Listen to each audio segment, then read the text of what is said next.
नैहर में रहले तैयार पलू भइले ससुरा में जाके भतार वाला भइले नैहर में रहले तैयार पलू भइले ससुरा में जाके भतार वाला भइले क्या मरम से मन तोरा भरता है बकलोल है यूट्यूब से देख देख के मोहब्बत करता है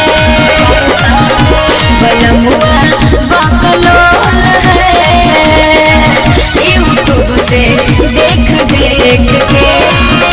मोहब्बत करता है।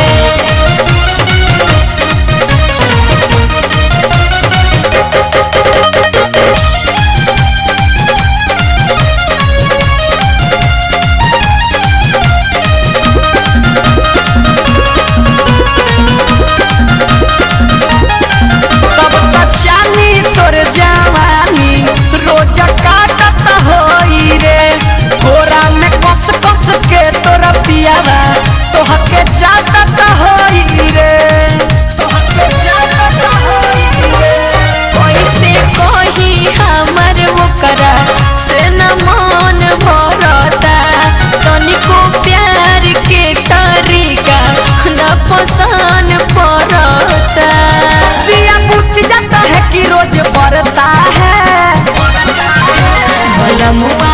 बकलोल है यूट्यूब से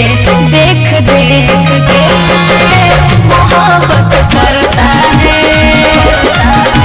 बलमुआ बकलोल है यूट्यूब से देख देख के मोहब्बत करता है।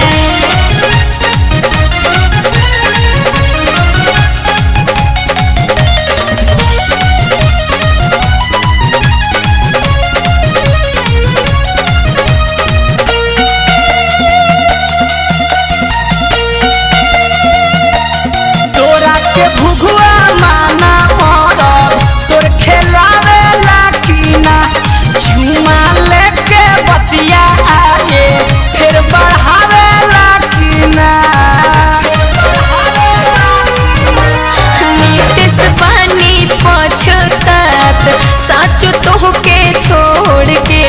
करम फूटल चंचल ऐसन मरब से रिश्ता जोड़ के